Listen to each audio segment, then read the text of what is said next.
Hello students. आज मैं बहुत ही इम्पोर्टेंट टॉपिक डिस्कस करने वाला हूं और यह टॉपिक है सीरीज एलसीआर सर्किट। यहाँ पर सबसे पहले हम लोग समझते हैं एलसीआर का क्या मतलब है। L for inductance, C for capacitance and R for reactance.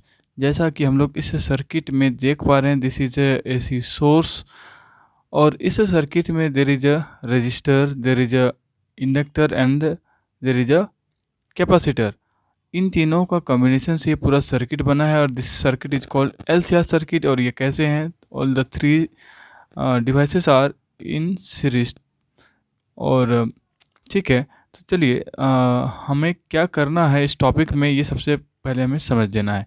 तो जैसा कि हम लोग 3-4 टॉपिक्स पहले से कंटिन्यूसली हम लोगों ने जब से फेजर डायग्राम स्टार्ट किया है उस वक्त से लेकर के आज हमारा एंड होने वाला है फेजर डायग्राम का। तो हमारा जो एम है to find the phasor diagram of this given circuit, ये हम लोग समझते हैं। और इससे पहले मैं आपको बतलाना चाहूँगा कुछ बेसिक बातें जो आपको ज़रूरी होंगे समझने के लिए, या फिर आप उन सारे सेपरेटली वीडियोस को वॉच कर लीजिए तो बेहतर होगा। अदरवाइज़ मैं ट्राई करूँगा कि आप यहाँ पर भी समझ पाएँ। और वो सेपरेट क्या है तो आपको वॉच करना होगा AC circuit containing a single register, AC circuit containing single inductor, AC circuit containing single capacitor, और उनका जो करस्पॉन्डिंग फेजर डायग्राम बनता है, क्योंकि उनके अकॉर्डिंग यहाँ पर सेपरेटली ये जो आप देख पा रहे हैं graphical representation between V and I. V that is the potential difference across the capacitor and I its corresponding current of the circuit.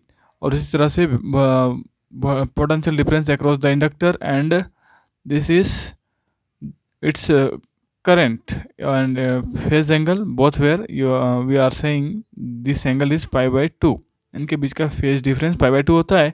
But in case of resistance, AC circuit containing a single resistance, the direction of current is in the direction of its potential difference. तो ये होते हैं इनके according. यहाँ लिखा गया है V R equal to I R according Ohm's law and V L equal to XL I. XL क्या है? एक्सएल इज इंडक्टिव रिएक्टेंस या रेजिस्टेंस के जैसा ही वर्क करता है। और जो जैसा कि ओम्स लॉ है उसके अकॉर्डिंग जैसा हमने यहाँ लिखा है आई आर, उसी तरह से हमने आई एक्सएल लिखा है और वी सी के लिए आई एक्स सी लिखा है and X C is called capacitive reactance. मैं इन तीनों को सेपरेटली एक बार आपको डिस्कस करा देता हूँ कि ये कैसे होंगे, क्योंकि ये समझना जरूरी है। अदरवाइज आपको जो इन तीनों का कॉम्बिनेशन जो होगा एक साथ वो समझना आसान होगा।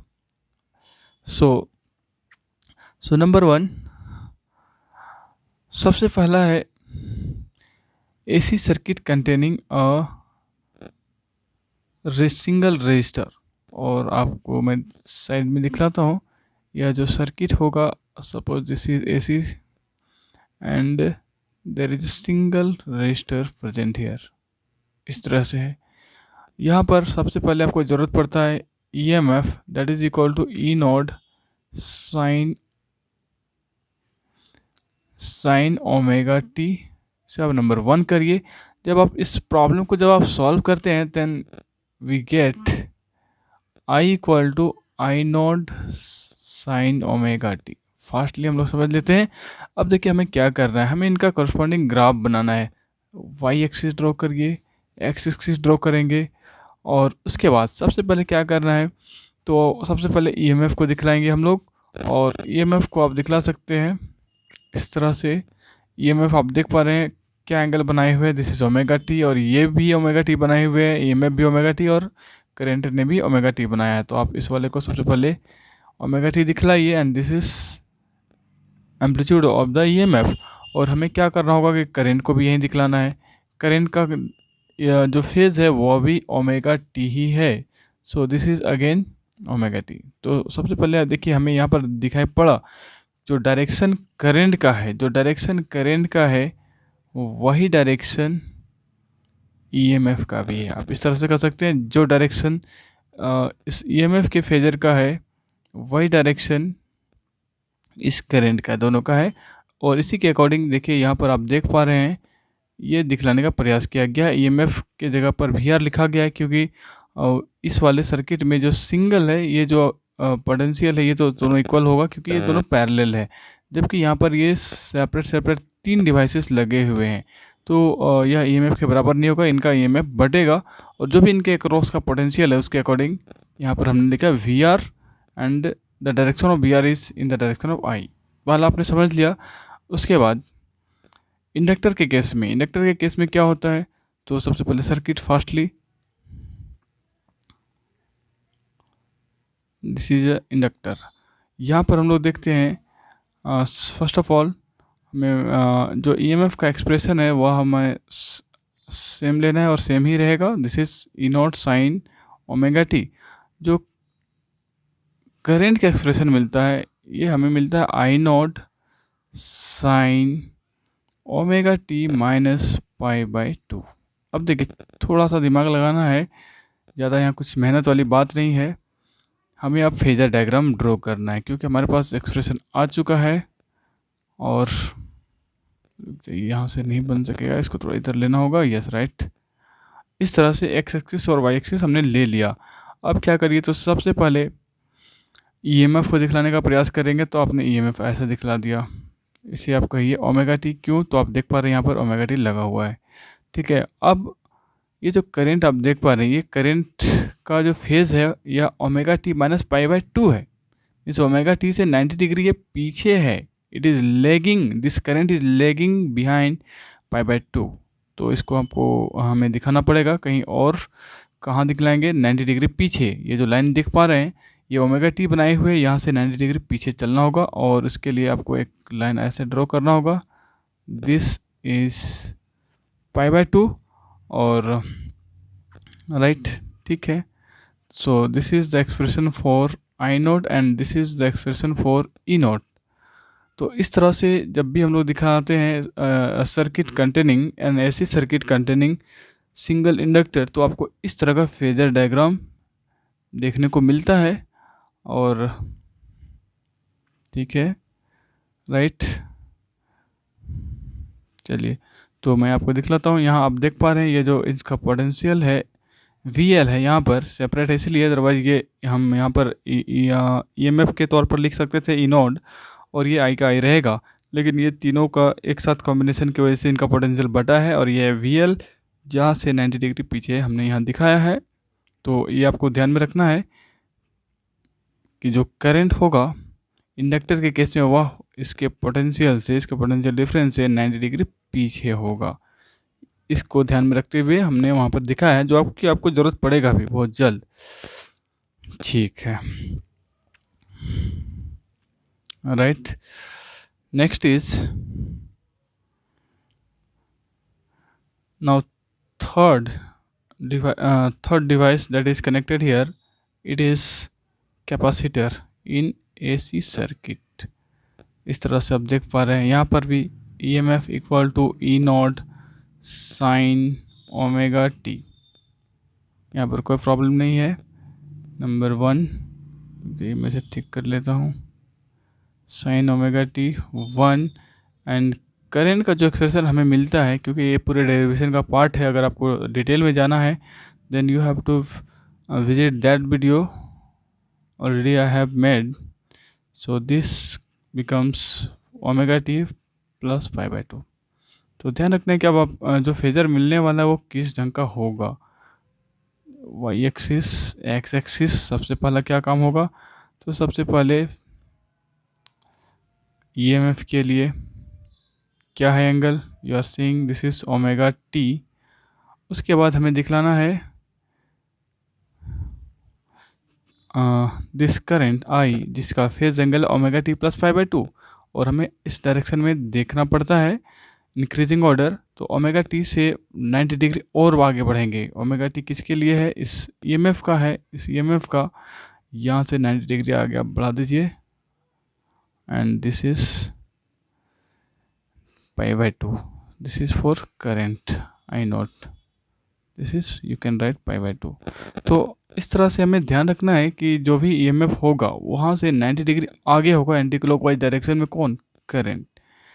तो इस तरह से हमें इस चीज़ को डिटेल में समझ लेना है। और फिलहाल क्योंकि वो बस समझने के लिए अभी तक मैंने बात की आप लोगों के बीच, और उसके अकॉर्डिंग देखिए जो भी होगा डायरेक्शन आई का और VR का सिंगल रेजिस्टेंस में सेम होगा, इंडक्टर के केस में जो करंट होता है वो 90 डिग्री लेगिंग होता है, बिहाइंड होता है, और कैपेसिटर में अपने पोटेंशियल डिफरेंस से 90 डिग्री वो आगे चलता है, that is called leading right. अब आगे हम लोग बढ़ते हैं। यहाँ पर भी जो एसी होगा सोर्स, वह तो अपना ईएमएफ जो हमेशा की तरह प्रोवाइड किया हुआ वही का वही होगा, that is E equal to E not sine omega T. यहाँ कोई प्रॉब्लम नहीं है। और जैसा कि अभी हमने लिखा V R equal to I R, V L equal to XL I L, sorry XL I, and V C equal to X C I. और इन्हीं से क्या करना है, इनका करस्पॉन्डिंग राइट, इनको हम लोग फेजर के फॉर्म में दिखला सकते हैं, वेक्टर साइन दिखला करके। और फेजर के बारे में आप लोग को आइडिया है, ये ग्राफिकल रिप्रेजेंटेशन में डायरेक्शन के साथ साथ फेज भी बताते हैं, डायरेक्शन भी बताते हैं, इसलिए हम इसे वेक्टर के जैसा ट्रीट करते हैं। और इनके मैग्नीट्यूड के आधार पर भी इन्हें हम लोग लिख सकते हैं, नो प्रॉब्लम। जो भी आप देख पा रहे हैं ओम्स लॉ के अकॉर्डिंग आपको समझ में आ रहा होगा, V R equal to R I, और इसके एम्पलीट्यूड के अकॉर्डिंग आप लिखेंगे V nought R equal to R I nought, और इस तरह से V L equal to X L I and V nought L equal to X L I nought. For V C this is equal to X C I, and its amplitude V C C equal to X C I nought. चलिए आगे बढ़ते हैं। अब इनका corresponding phasor diagram एकदम ठंडे दिमाग से आपको समझना पड़ेगा कैसे यहाँ पर वर्क हुआ है। तो देखिए, सबसे पहले मैं आपको समझाता हूँ कि क्या है। सबसे पहले X axis, Y axis. Second number क्या करना होगा, आपको इस ईएमएफ को ड्रॉ करना पड़ता है। उसके बाद ईएमएफ को ड्रॉ करना है, और उस सर्किट में 3 डिवाइस है, रजिस्टर है, इंडक्टर है और कैपेसिटर है। तो आपको मालूम है कि जो रजिस्टर होता है वह अपने पोटेंशियल डिफरेंस के डायरेक्शन में ही होता है। तो क्या करिए, सबसे पहले तो ईएमएफ को हमने ओमेगा टी से दिखला दिया। उसके बाद क्या करना है, करेंट को आपको ध्यान में रखना है, थोड़ा सा दिमाग लगा करके यहाँ पर चलना पड़ेगा कि करेंट को आपको एक इस तरह से आप ड्रॉ करिए। और सबसे पहले तो आपको मालूम है जो करेंट का डायरेक्शन है वही डायरेक्शन रेजिस्टेंस के अक्रॉस पोटेंशियल डिफरेंस का भी डायरेक्शन है, उसके फेजर का। तो आप ऐसे दिखलाएंगे, लेकिन आपको लगेगा कि ये वाला जो लाइन है ये थोड़ा इधर हो सकता था, इधर भी हो सकता है, इधर ही क्यों है। तो देखिए यहाँ पर मैं आपको इसके आगे वाले स्टेप को थोड़ा सा समझाता हूँ। पहले मान लीजिए आपने यहीं पर इसको लगा दिया, ठीक है, और सपोज ये फाई एंगल पीछे है, lagging behind this current compare to this EMF. अब क्या है कि आई से जब यस राइट, अब यहाँ इसी सर्किट में इंडक्टर भी है, साथ साथ कैपेसिटर भी है। आपको मालूम है कि इंडक्टर हमेशा करंट से 90 डिग्री आगे चलता है। मैं आपको दिखला देता हूँ इस वाले डायग्राम को। देखिए यहाँ देख पा रहे हैं इंडक्टर में क्या है, जो भी इसका करंट है होता है वह अपने पोटेंशियल से 90 डिग्री पीछे, या फिर बोलिए करंट से इसका खुद का पोटेंशियल डिफरेंस 90 डिग्री आगे चलता है। तो उसी के अकॉर्डिंग हमें ये आई दिखाई पड़ा था, इंडक्टर 90 डिग्री आगे चलेगा। तो हमने देखिए यहाँ से सीधे 90 डिग्री ऐसा करके बनाया हुआ है, and here this is V L that is the potential difference across the inductor. अभी इस वाले को ना देखें, आप लोग नहीं देखेंगे।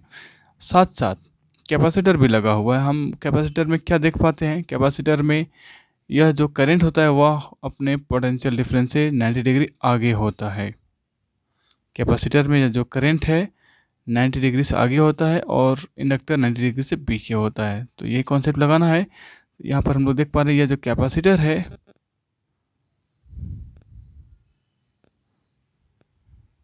Yes right. तो हम लोग देख पा रहे थे कि कैपेसिटर का जो पोटेंशियल डिफरेंस होता है उसके कंपेयर में जो करंट है वो 90 डिग्री आगे होता है। तो यहाँ से 90 डिग्री ऐसे बना हुआ है, इसके कंपेयर में ये 90 डिग्री आगे है। तो ये समझ करके आपको सबसे पहले सर्किट डायग्राम बनाना है। अब देखना है कि ये VL और VC दोनों स्ट्रेट लाइन में हो गए और दोनों एक दूसरे के अपोजिट हैं, अपोजिट डायरेक्शन में भी। इसका मतलब दोनों में से जो बड़ा होगा उसका एक डिफरेंस होगा, यहाँ पर उसका डिफरेंस को हम लोग को लेकर के चलेंगे। तो suppose number 1 case VL is greater than VC, जैसा हमने यहाँ लिखा है।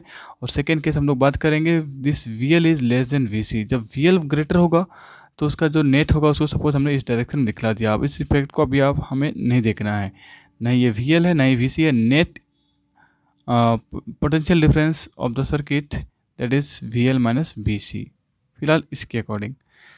अब देखिए इसके अकॉर्डिंग हमें क्या करना है, एक इसको भी मैं साथ साथ डिस्कस करता हूँ।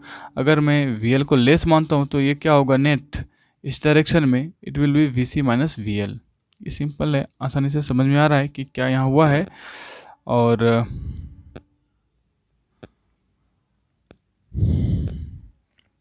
Okay, yes yes yes. एक चीज़ और आपको इन दोनों में डिफरेंस नज़र आ रहा होगा, ये जो वी आर और आई देख रहे हैं, ये जो ई नोड है ईएमएफ का जो फेजर है उससे पीछे है, लैगिंग बिहाइंड है। और ये वाला जो वी आर है इस ईएमएफ से लीडिंग है, फाई एंगल लीडिंग है, फाई एंगल लेगिंग है। ये आपको पहले यहाँ क्लियर करना होता है। पहला तो आप ईएमएफ को एट रैंडम आप ओमेगा टी दिखाएंगे, उसके बाद सेकेंड होता है ये ग्रीन वाला लाइन, यहाँ हमने पीछे क्यों रखा, तो आपको मैं थोड़ा समझाता हूँ। देखिए आप याद करिए इंडक्टर के केस में क्या होता था। देखिए यहाँ पर बड़ा कौन है, इंडक्टर है, तो इफेक्टिव इंडक्टर ही होगा। और इंडक्टर के अकॉर्डिंग इंडक्टर, सिंगल इंडक्टर में क्या होता है, करेंट 90 डिग्री पीछे चलता है अपने पोटेंशियल डिफरेंस से। ठीक है, तो हमें ये मानकर चलना है कि क्योंकि इंडक्टर ही हावी है, यहाँ पर इंडक्टर ही ज़्यादा हो रहा है, तो जो करंट बनेगा वह सर्किट के ईएमएफ से थोड़ा पीछे चलेगा, 90 डिग्री नहीं चलेगा, क्योंकि पूरी तरह से ये वीएल अकेला नहीं है, थोड़ा सा बीसी से सब्सट्रैक्ट भी हुआ है।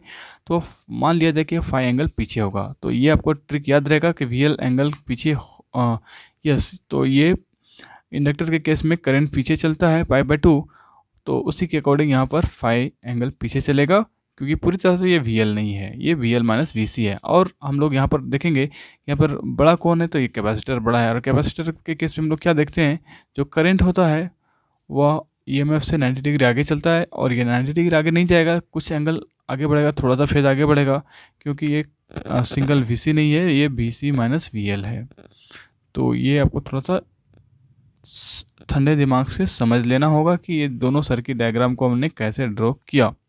ठीक है, एक दो बार आप प्रैक्टिस करिए, आपको ज़रूर से ज़रूर याद हो जाएगा। उसके बाद राइट, इस वाले को भी थोड़ा समझते हैं। यहाँ पर हमने इसके इम्पिडेंस को दिखलाने का प्रयास किया है ट्रायंगल के हेल्प से। तो कैसे, तो आप यहाँ देखिए, ये आप ट्रायंगल देख पा रहे हैं, इस तरह से ऐसे करके ऐसे करके ऐसे एक ट्रायंगल बना हुआ है। आप क्या करिए, ये जो है this is V R, this is V L and this is resultant. तो इस ट्राइंगल का यूज़ हम लोगों ने यहाँ पर किया है। आप देख पा रहे हैं this is resultant Z, this is R and this is XL minus X C.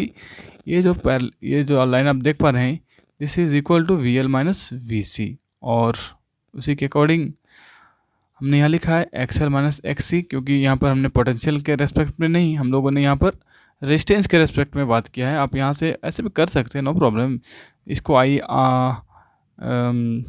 V L को हम क्या लिखते हैं, एक्सएल आई, इसे हम लोग क्या लिखते हैं, एक्स सी आई। और ये जो हमारा है वी आर रेजिस्टेंस, इसे हम लोग क्या लिखेंगे, आई आर। तो सब आई कैंसिल हो जाएगा और रिजल्ट हमें सिर्फ पोटेंशियल के रेस्पेक्ट में मिलेगा। तो इस तरह से हम लोग देख पा रहे हैं कि जब इंडक्टिव रिएक्टेंस ग्रेटर होगा तो एक्सएल माइनस एक्स सी, और जब कैपेसिटिव रिएक्टेंस जब ग्रेटर होगा then it will be X C minus XL. और इस तरह का एक ट्रायंगल आप बनाएंगे जिससे आप इसके रिजल्टेंट को दिखला सकते हैं। दो तरह का हमने फेजर देखा, तो दो तरह का आपको इम्पीडेंस भी देखना है यहाँ पर। चलिए अब आगे हम लोग इसके एक्सप्रेशन को समझते हैं सीधे। Using Pythagoras theorem we get, क्या पाइथागोरस थ्योरम, तो सीधे हम लोग यहाँ पर बात करते हैं। चलिए इससे यहीं पर पहुँचते हैं, इस ट्रायंगल को देखने का प्रयास करिए ऐसे करके। तो आपको क्या रिजल्टेंट दिखाई पड़ रहा है, दिस इज़ ई नॉट, और हमें लगाना है triangle law of vector addition, E nought square that is equal to this is V L minus V C square. और सारे को देखिए, जब ई नोट का यूज करेंगे एम्पलीट्यूड के रेस्पेक्ट में सारे को बात करेंगे, then it will be this will be V nought L minus V nought C whole square plus this is what, this is V nought R square. तो ये वर्क करना है, ठीक है। चलिए मैं आपको एक बार बतला देता हूँ, ठीक है। So this is V nought R whole square V nought L minus V nought C whole square. Nought one का मतलब क्या हुआ, पीक वैल्यू है, जो भी है यहाँ पर इनके पीक वैल्यू के अकॉर्डिंग मैंने यहाँ पर लिया है। ऐसा ही करना है। उसके बाद क्या करेंगे, तो इनका करस्पॉन्डिंग जो वैल्यू है I naught R, V naught L के लिए हम लोग लिख सकते हैं I naught X L, current peak होगा तो इनका करस्पॉन्डिंग पोटेंशियल भी पीक होगा। और यहाँ पर हम लोग लिख सकते हैं I naught x C, no problem, और स्क्वायर जैसा का है वैसे हम लोग होल स्क्वायर लगा देंगे। और उसके बाद I naught is common so we can keep it outside, I naught square अंदर में आर स्क्वायर प्लस, जैसा आप देख पा रहे हैं, X L minus X C whole square. यहाँ से हमें मिलता है I equal to I naught square equal to E naught square divided by R square plus X L minus X C whole square. और एंड में चलिए यहाँ पर थोड़ा सा एक मिस्टेक रह गया, ये आई नोड हो यहाँ होना चाहिए तो थोड़ा ध्यान रखेंगे, ये आई नोड है, this is equal to E nought by root under R square plus X L minus X C whole square. देखिए अभी तक का जो रिजल्ट मिला है वो बहुत इंपॉर्टेंट ये है कि जो इफेक्टिव रेजिस्टेंस होगा पूरे सर्किट में, जो हमने देखा एक सर्किट, ऐसी सर्किट जिसमें रजिस्टर है, इंडक्टर है और कैपेसिटर भी है, उसका इफेक्टिव रेजिस्टेंस क्या होगा, तो आप देख पा रहे हैं ओम्स लॉ के जैसा दिखाई पड़ रहा है, इक्वल टू क्या होता है वी बाई आर। तो ये तो ईएमएफ है, ठीक है, पोटेंशियल है, लेकिन नीचे वाले को क्या होना चाहिए, इसे भी रेजिस्टेंस होना चाहिए, लेकिन रेजिस्टेंस तो इधर दिखाई पड़ रहा है और भी साथ साथ है। इसका मतलब है क्या है, ये जो भी एक्सप्रेशन है इन सब का इफेक्ट है जो करंट के फ्लो को अपोज करती है, and this value is called effective resistance. So this is, इसे हम लोग जेड मान कर चलेंगे and right. So this is the effective resistance of series LCR circuit and is called impedance। नाम के साथ तो आपको याद रहना ही है, इसे हम लोग impedance कहते हैं, ऐसा यूनिट ओम ही होगा क्योंकि यह रेजिस्टेंस के जैसा वर्क करता है, करंट के फ्लो को अपोज करता है। ठीक है, यहाँ पर कोई दिक्कत नहीं, उसी को बतलाया गया है। प्लस एक्स एल का वैल्यू हमें मालूम है ओमेगा एल और एक्स सी का वैल्यू हमें मालूम है 1 बाई ओमेगा सी, इस तरह से हम लोग बैठा देंगे। तो ये यहाँ तक हमें काम करना था आज के इस टॉपिक में। हम लोगों ने कहाँ से देखा, तो हम एक बार मैं आपको रिवाइज करा देता हूँ। हमने देखा सीरीज एलसीआर सर्किट, इसमें सबसे पहले हमें सर्किट को बना लेना है अच्छे ढंग से, रेजिस्टेंस, इंडक्टर एंड कैपेसिटर। ठीक है, उसके बाद क्या करेंगे हम लोग, इनके करस्पॉन्डिंग फेजर को इंडिविजुअली दिमाग में रखना है, हमें सेपरेटली इसको बना करके नहीं दिखाना, लेकिन आप यहाँ पर दिखा देंगे तो आपको सुविधा होगी, ताकि आप इनका तीनों का कॉमन फेजर डायग्राम कैसा बने, इसके लिए आप यहाँ पर दिखला दीजिए। इनके केस में आई और वी आर सेम सेम होते हैं। इंडक्टर के केस में जो करंट होता है अपने पोटेंशियल डिफरेंस से पीछे चलता है 90 डिग्री, और कैपेसिटर के केस में जो करंट होता है वो अपने पोटेंशियल डिफरेंस से 90 डिग्री आगे चलता है, ये दिखला कर चलना है। और इसके अकॉर्डिंग राइट, और साथ साथ यहाँ पर इनको आप इनके पोटेंशियल डिफरेंस को दिखला दीजिए, वी आर इक्वल टू जो भी है ऐसे करके। अब इसके फेजर डायग्राम को एक बार हम लोग समझते हैं। तो देखिए जैसा कि अभी मैं डिस्कस कर रहा था, मैं एक बार फाइनली एक बार एंड करने से पहले इसको यहाँ पर दिखलाता हूँ कि कैसे आप बनाएंगे। सपोज राइट, इसे आप लीजिए एक्स एक्सिस वाई एक्सिस। क्या करना होगा, तो सबसे पहले आपको ध्यान रखना है कि हर बार आप ईएमएफ वाले को पहले दिखाएंगे, उसके बाद क्या दिखाना है, तो आपको करंट वाले को दिखाना है। करंट वाले को सपोज आपने इधर दिखलाया, चलिए मैं इसका कलर को चेंज कर देता हूँ थोड़ा समझ में आए। राइट, तो ये इधर है, ये जो रेड कलर का है, रेड वाले ने बनाया रखा है एंगल ओमेगा टी ईएमएफ का, तो ये ओमेगा टी है। उसके बाद मान लिया जाए कि इनके बीच का जो एंगल है वो है फाई एंगल पीछे है। पीछे होने का क्या मीनिंग यहाँ निकल रहा है, यहाँ पर ज़रूर ऐसा होगा कि इंडक्टर कैपेसिटर्स, इंडक्टर का जो पोटेंशियल डिफरेंस है वो कैपेसिटर से ज़्यादा होगा, क्योंकि जब इंडक्टर होता है तो ये जो करंट है ना आई नॉट, ये अब सर्किट के ईएमएफ से पीछे चलता है। सिंगल होता है तो 90 डिग्री पीछे, और यहाँ पर अकेला इंडक्टर ही नहीं है, कैपेसिटर भी है इसके अपोजिट डायरेक्शन में, तो मान लिया जाए कि फाई एंगल पीछे होगा। अब हमें क्या करना है, क्योंकि हमें ये आई नोड मिल गया और आर किधर होगा, तो आर का भी डायरेक्शन यही होगा, इधर ही हम लोग कहीं दिखला सकते हैं, क्योंकि आर और आई का जो डायरेक्शन होता है सेम सेम चलता है। आप इसे आगे बढ़ा करके दिखला सकते हैं ऐसे करके, दिस इज़ आर फेजर, ऐसे करके दिखला सकते हैं, एरो भी लगा सकते हैं अगर आप फेजर के रेस्पेक्ट में बात करते हैं।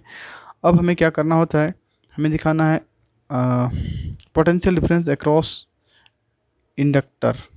क्या होता है उसमें, करंट से वह 90 डिग्री आगे होता है, या फिर हम लोग बात करते हैं इंडक्टर के केस में अपने पोटेंशियल डिफरेंसेस का करंट पीछे होता है। तो इसको ध्यान में रखते हुए हमें क्या करना होगा, हमें इंडक्टर को इधर ऐसे दिखाना है, इंडक्टर का जो पोटेंशियल डिफरेंस है वो इस डायरेक्शन में होगा। और मैं थोड़ा सा छोटा कर देता हूँ क्योंकि इसके रिजल्टेंट को भी दिखलाना पड़ेगा। Suppose this is for VL। और कैपेसिटर किधर चलेगा, कैपेसिटर थोड़ा पीछे होता है। और कितना पीछे, तो ये जो करंट आप देख पा रहे हैं इस करंट से 90 डिग्री, इस वाले करंट से 90 डिग्री पीछे होता है कैपेसिटर का पोटेंशियल डिफरेंस, या फिर बोलिए कि कैपेसिटर का पोटेंशियल से 90 डिग्री आगे इसका करंट होता है। जैसे आप सबको समझ में आ जाए तो आप इसे इधर दिखाइए, दिस इज़ VC। और आप देख पा रहे हैं कि इसने करंट के साथ 90 डिग्री बनाया हुआ है और इसने भी 90 degree VL that is the potential difference across inductor भी बनाया हुआ है। अब अगर मान लिया जाए यहाँ पर केस है VL is greater than VC, तब रिजल्टेंट किधर होगा, तो रिजल्टेंट का जो डायरेक्शन होगा वो VL की तरफ होगा क्योंकि VL बड़ा है, और इसे आप कहेंगे VL माइनस VC। तो यही काम आपको करना है। और अगर मान लिया जाए, बैक आता हूँ थोड़ी दूर, अगर VL is less than VC हुआ तो क्या होगा, रिजल्टेंट आपका इस डायरेक्शन में हो जाएगा और आप इसके रिजल्टेंट को लिखेंगे VC माइनस VL। तो इस तरह से आपको फेजर डायग्राम ड्रॉ करना है। चलिए आज के वीडियो में इतना ही। Thank you for watching.